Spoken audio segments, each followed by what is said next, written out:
Hello, I'm Jacob. You're watching the Prepper's Bunker Outdoors. Today's episode of the Boog 101 series is going to be potentially one of the most important, and that is what Patriots will have to do to win. The title of this video is Thinking Like Your Enemy. Now, before we get too far into discussing this, I have to talk to you a little bit about myself and my background. In case you haven't watched my other videos, you're not familiar of what experience I'm using to discuss this topic. So I did 4.5 years in the military as a combat airborne infantryman, deployed to Afghanistan with 173rd Airborne. And while on the ground as an infantryman, I was also chosen to work with the S2 shop with intelligence. And so my job was to be on the ground with the guys, but also to be looking for specific things with the S2 shop and to get information back to them, and also to get information from them to the commander. After I got done with my time in the military and also working with ODA and with PSYOPs, oddly enough, I got a bachelor's degree in criminal justice on homeland security, specifically counter domestic terrorism. After I got this degree, I could have gotten a pretty cush job, pretty good paying job, and honestly a pretty enjoyable job. But the bachelor's degree in homeland security and domestic terrorism brought some things that I learned and experienced in the military working with PSYOPs and some of the things that we were doing to light. It gave me context to understand what we were doing, and I decided that instead of working some cush or cool government job and getting paid a good wage, I would start my own business, move out to the woods, get some acreage of my own, have a cheap old beater truck, and do my own thing. Which brings me to part of why I do these videos. My business, Beach and Tactical, I designed a rifle sling in Afghanistan. Comfortable to be worn front or back. Quick transition from back, quick transition back. Easy to adjust, easy to use. It's fairly unique on the market, and I hand make each one custom. With all of that out of the way, thinking like your enemy. I've been doing this series for a little while now, and I obviously constantly run into some of the same problems. If you don't have experience in the military with education or with counterterrorism, you simply can't understand certain things because you don't have the context. Kind of like some of the things that I experienced in Afghanistan, I didn't even really understand because I didn't have the context of the education that followed and understanding, looking at your infrastructure, working between agencies, and all of the other stuff that's required for a degree in counterterrorism. So you get people who simply, the discussion for them never goes any further than, if they come to take my guns, I'm going to kill them. The problem with that is that's not how this works. So to understand kind of how this whole Boog deal might work, you have to think of yourself as the government. This is the easiest way that I can explain a few of the problems that we're going to face in a way that almost anybody can understand, because at the end of the day, you're all liars, right? Everybody has lied, and everybody has a certain degree of proficiency at lying. And I pride myself, if you're familiar with this channel, on being absolutely brutally honest. But if I were to tell you that never in my life have I lied, well, I'd be a liar, right? Everybody's lied, whether it's little white lies to your family or whatever else. And so people, if there's something that you understand, whether you admit it out loud or not, if there's something that you understand, to some degree it's likely manipulation. So if you imagine yourself as the government, you are currently holding the power. If you can imagine the government as a single person entity, which it's not, but we're simplifying this to make it easier to understand. You have a crumbling infrastructure, all right? America absolutely has a crumbling infrastructure, and a person who knows the right topic, the right targets, and how to take advantage of those targets, could absolutely shut our major cities down. No problem, no question. A relatively small group of people could wipe out an entire epicenter's majority of their population. I'm not arguing that, and that's basically fourth generation warfare. The problem is, and this is the most common comment that I get, is we're going to get some people together and shut down the big cities, blah, blah, blah, blah. Look at Vietnam, look at whatever else, it doesn't matter, Afghanistan. By the way, I was there in Afghanistan doing this, so I kind of know a little bit how this works. However, so some key differences here. Yes, so our infrastructure is crumbling. It could easily be taken advantage of.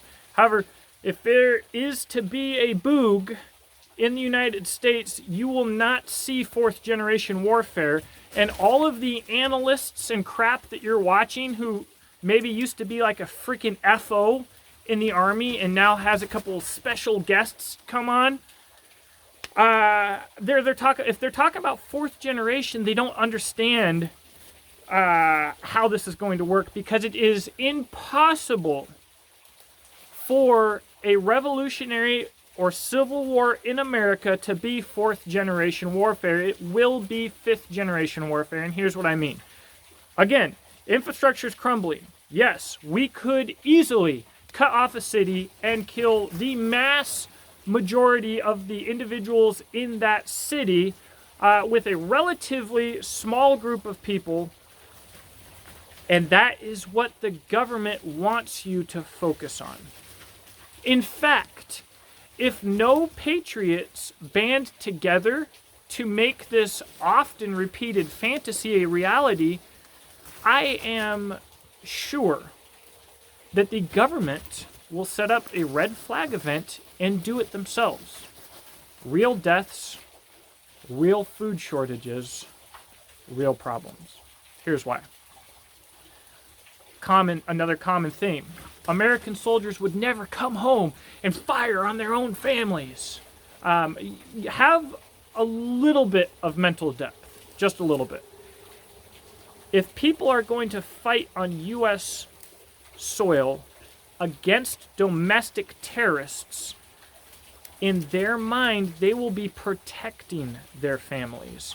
All the government needs to do is sway public popular opinion.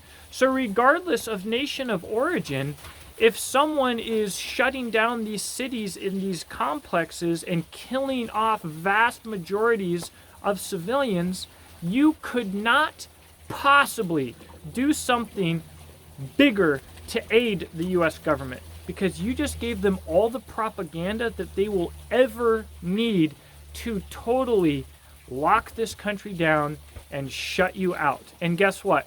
In Afghanistan, they have the support of Russia, just like the Afghans had our support against the Russians, right? Another little key piece that people don't know, we're not fighting Afghans in Afghanistan. That's pretty common knowledge, right? We're fighting Saudis, we're fighting trained troops, we're fighting Hezbollah, we're fighting different terrorist organizations that are coming to Afghanistan. We're not fighting cave-dwelling, farming Afghans. Every time someone says that, I'm like, you are so stupid. That is painful. But the fighters in Afghanistan have the benefit of having common culture with the locals.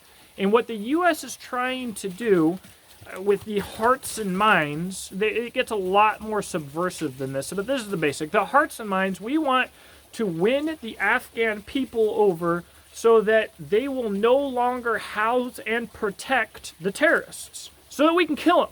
Because we can kill them easily. We can get them. We got to know where they are, where they're going, what they're doing, how they're blowing us up, etc. And we can't get that information because the people who are fighting and the people who own the area that we're fighting in share common culture.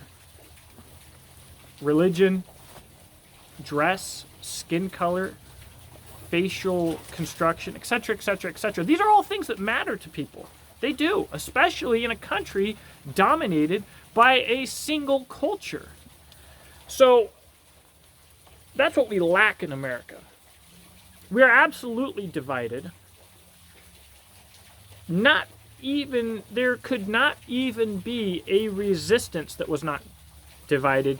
And if only every person who loved my channel in this series was a subscriber of mine, you'd still have FBI agents in there. Even if there was no discussion, you still get people saying, crazy guy, you're all just making yourself look bad, blah, blah, blah, blah, blah. There's division within the Second Amendment community because people think that they can vote their way out of this situation. Those people are, in fact, the reason that we're in this situation and have been. And people are like, well, don't underestimate the grit and determination of the American patriot. Where's that grit and determination been since 1934 when the Second Amendment was virtually killed by the NRA? About 100 years there, True Grit. What's up? Are we going to link up? What's going on? Right? No, but they have created, through the NRA partially, division in the narrative to the point where your average sheeple can easily be misled. We're talking about sporting use, assault rifles, rocket launchers, nuclear bombs, grenades, etc., etc. And the average potato who goes to work and does some menial task for 8 to 12 hours a day, 5 to 7 days a week just to keep the lights on is very easy to manipulate because he has no first-hand experience. And, there's lots of people I don't think should have guns. I mean, that's just common sense, right? They don't want to take responsibility for themselves. They have no experience in any of these things. And, I believe people have the right to own guns, but if you're a felon, a violent felon shouldn't own a gun. All right, these divisions have been created purposefully, and the reason it is part of the reason why we will never have a large group of individuals who come together and fight for a singular cause, because we will never have a singular cause. However, the government does. And this channel is based on the control of information. I've had people saying, we're going to shut down these cities, we're going to shut down the government, we're going to control the information narrative. All right, you right now, you watching, tell me how, with no cell phone and no money and no bank account and no credit card, you are going to get your message out to millions of people, most of which are starving because of what you have done. How are you going to do it? Are you going to take a pen and write 400 million flyers and go pass them out through the streets? How are you going to get the message across? You're not. See, in Afghanistan and in these other places where in Vietnam, where we're fighting a communist government that is backed by logistically by a larger communist government, they can get the message out. They have the logistical ability. They have the money, and they're fighting in dispersed villages with small communities where if I fit in with that community, I could go to that community and say, look, these people are the enemy and this is why, and I could leave and that message would spread across the entire community because they're close and they would all believe it. That's all I gotta do. America's not like that. Right now, I'm trying to get a message out to you, the patriot or person who wants to be a patriot, on YouTube, only because I'm allowed to do it for the moment until YouTube shuts me down. The second YouTube doesn't like what I'm saying and continues to crush the freedom of speech on YouTube, especially when it comes to firearms and patriotism, I won't even be able to talk to you. So how the crap are you going to talk to millions of people? I don't even talk to millions of people. And I've been doing this for years. I'm not the best at it, but I've got 13,000 subscribers, knocking on the door of 14,000. I've got millions of views, and I'm not even getting the message out to very many people. How are you going to do it? What? Do you realize, do you really think the number of people that you know and can count on your fingers and toes is the number of people in this country? Do you realize how many people there are and how much area you would have to cover. The message is not going to spread organically in a country that is divided, massively populated, but also spread out. It is a logistical impossibility. So the point of this series is to make you start to think. And trust me, before I got the understanding on how to fight domestic terrorism as a professional and et cetera, I have all of the guerrilla warfare books. I have the experience in the military. I know how to do a lot of this stuff. I also know the military battle movements, etc., and why they're almost all completely worthless in small unit tactics. I have this understanding of what's going to work and what's not going to work, and I don't really have the answer for you on what's going to work. If there's going to be freedom, there has to be a fight. There has to be bloodshed. There's no other possible way to regain our freedom. So, I'm not telling you that's what you got to do, but if you're going to do it, think about it, right? This is not a call to arms to kill, all right? This is a call to think. You will not vote this evil out. You voted this evil in. You did. I don't really care who I'm talking to because 99.9999999% of the people watching this video, you voted this evil in. Your father voted this evil in, your grandfather voted this evil in, your great-grandfather voted this evil in. And when the society started getting fed up and realized that there were problems, we had a world war pop up, and the call to nationalism had us go out and die, and the people who came home were sick and tired of fighting and didn't want to do anything anymore and was okay with continuing the status quo. That's how this works. The government knows how this works. And if you're a Christian, you know that the government is not this single entity that's making decisions for the betterment of itself alone. It's tied up in powers and principalities, and someone's pulling some strings here, and we're watching puppets moving. If you've researched any of the world wars, you know how the Pope and every powerful individual involved in the entire war, they're all buddies, all right? And they've all pre-planned all this crap, and we're just the stupid little peasants who go out and die to keep them in power.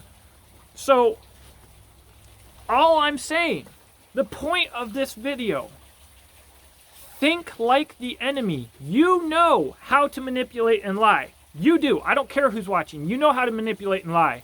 So if you were the government over this whole nation, all right, you have a crumbling infrastructure, you've got all of these issues, all of these stupid people. No matter what people say about the mainstream media, of course, it's all mainstream media sucks, and alternative media, it's all the same crap. Where does the money come from? Where does Alex Jones make his money from? No, he uses a little bit of the truth, just like Satan does, and then talks about gay frogs and lizard people just so that he can delegitimize himself and his followers. He's giving a nugget of truth and making everybody else look like a freaking retard, all right? He's not getting his money to make all of this possible. What I'm doing on YouTube costs money. What he's doing is astronomically expensive, so where's the money coming from? It's not coming from colloidal silver. Start thinking about how this actually works. The messages that you've come to believe, the things that you've held to be truth.